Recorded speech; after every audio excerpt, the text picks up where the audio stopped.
Poverty. What is it, and what causes it?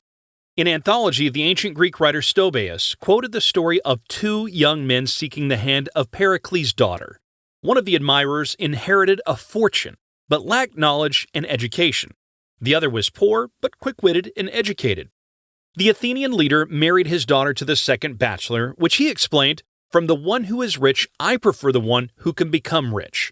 Pericles put a man without riches, but who had the tools necessary to obtain and maintain them, over a man of wealthy family who did not possess the qualities necessary to preserve and increase wealth. This is just one example that man for millennia has wondered about the question, is poverty hereditary? What about wealth? Do prosperity and scarcity pass from one generation to the next, and the spectacular examples of career from rags to riches are only exceptions to the rule? To find the answers, one must first explain what poverty is and what is wealth. The concept of poverty doesn't have a single universally accepted definition, which is sometimes the cause of semantic chaos.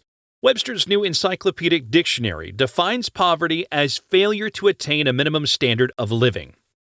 Amartya Kumar Sen, an Indian economist and Nobel laureate in economics, does not, in turn, explain poverty as a simple lack of income, but considers poverty as an inability to live a full life resulting from a lack of economic resources. For the purpose of research and social programs, many countries distinguish between absolute and relative poverty and define the minimum subsistence level in statutory poverty lines. We intuitively grasp the essence of the phenomenon, but an important question arises. What are the causes of poverty? Per Byland, professor of economics at Oklahoma State University and associate of the Mises Institute think tank, answered this question briefly but accurately in one of his tweets. What causes poverty? Nothing. It's the original state, the default and starting point. The real question is, what causes prosperity?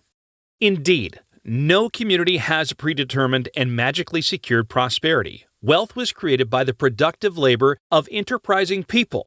However, some individuals and societies as a whole recover faster and more efficiently from primal poverty than others. Some pass on their accumulated wealth to future generations, while others leave them nothing. Is this the natural order of things? How about inheriting poverty? The poverty trap, an example from the U.S. When asked if poverty is inherited, the simplest answer is, it depends. Among the countless stories of individual people living today or centuries ago, each biography is different, and each was shaped by different factors, stimuli, external conditions, and individual life choices and decisions. We know the cases of families living from generation to generation in centuries, old poverty, old rich families that maintain wealth through the centuries, cases of quickly breaking out of poverty and accumulating wealth, or, on the contrary, losing it. However, this isn't a satisfactory answer. We ask about the existence of certain trends in the inheritance of poverty and what these trends depend on. As an example, we'll take a society so often accused today of growing inequalities between the richest who continue to get richer and the poorest who only inherit poverty from father to son. Let's look at the United States. It cannot be denied that there are islands of poverty in the United States, although this is almost always the case in relative poverty, as the percentage of people falling into the absolute poverty category is close to zero. In America, we find the phenomenon of a specific poverty ghettoization, the so-called poverty traps. It's a situation where a person is brought up in a family so poor that from an early age they lack the necessary factors to make a real attempt to break out of poverty on their own. It can be about such basic issues as not providing the right amount of nutrients, as well as much more complex issues of proper education, etc.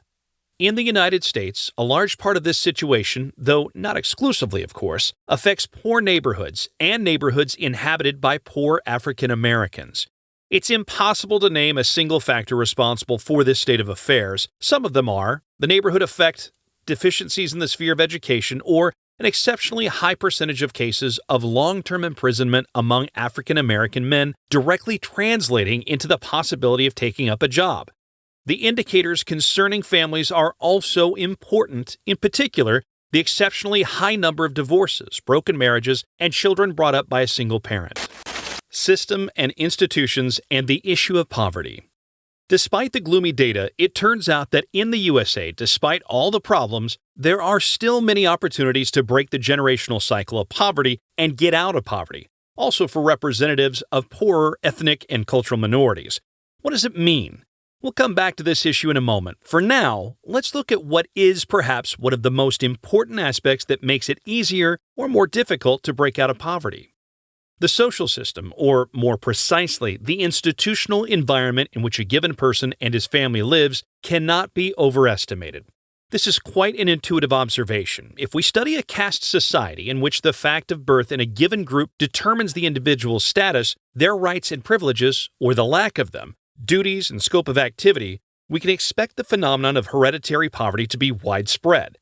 It's a community in which both wealth and poverty are largely passed on from generation to generation, because wealth most often results from the privileges held, such as the ability to live only from the fruits of the productive work of others, and poverty from the institutional inability to climb the social ladder. Such a description fits, in different degrees, to a large part of human history. The legal and institutional barriers between the citizens and slaves in the ancient world, between estates in the European old monarchies, or between castes in India have often made the exit from poverty extremely difficult for most society, if not nearly impossible, at least without destroying a given social order. Nothing new under the sun? Does this grim observation apply to all societies? Some theorists would reply that it does for every society the world has known so far, including the so-called capitalist society. There may not be legal or institutional barriers to getting out of poverty here, but so-called class barriers do exist. Legal equality, declared human rights, freedom to engage in gainful activity and conclude contracts, the right to preserve the fruits of labor. According to socialists and other critics of the capitalist system and social reality of the last 200 years, this is only smoke and mirrors. And the reality, in their opinion, is brutal. The barriers of former castes and estates, legal restrictions, the exploitation of one group by another have not disappeared, but only changed colors. It doesn't matter if you're a slave, speaking object and property of your master who takes everything you produce from you, you're a land-bound peasant from whom a magnate takes a part of the agricultural produce every year without your consent or any compensation, or you're a full-time employee in a private enterprise who's condemned by so-called economic coercion to an unfavorable contract with an employer whereby the businessman exploiter robs you of the fruits of your productivity and euphemistically calls it company profit. Slavery, feudalism, or capitalism. These are just different names for different forms of exploitation and a guarantee that the rich will get richer and the poor will get poorer. Does this perspective stand up to the facts? A handful of facts, again from the U.S. Let's return to the example of the USA, so eagerly cited by critics of capitalism as an example of one small group getting rich at the expense of another. First, let's take a brief look at the richest. Data analysis shows that more than half of the wealthy in the top quintile in terms of income will fall from there over the next 20 years. What about the famous 1% against which the Occupy Wall Street movement protested? According to research, only 2.2% of people who have become part of the infamous group of 1% will keep this honorable or disgraceful title for more than 5 years. What about poverty? Half of Americans in the bottom quintile, the poorest in fact, get out of the quintile and move to the higher income quintile in no more than a decade. Children of two parents in this poorest group have better prospects. At least 1 in every 5 children in this category will reach a standard of living in adulthood corresponding to one of the 2 highest quintiles. Not only that, the vast majority of American families have a higher income than the parents' generation after taking into account criteria such as different living costs or real estate prices. Summary. Does this prove that poverty is inherited or not? One can half-jokingly return to the first answer, that is, it depends. But we can clearly see that in a relatively stable institutional environment, at least partially securing legal equality, freedom of action, and property rights, there is a way out of the poverty trap. Not only that, we can also see that this possibility has already been used and still is used by a lot of people who, in other conditions and other systems, might not have a chance to improve their fate in any way. Authored by Mateusz Blaszczyk. Is poverty hereditary? Yes or no?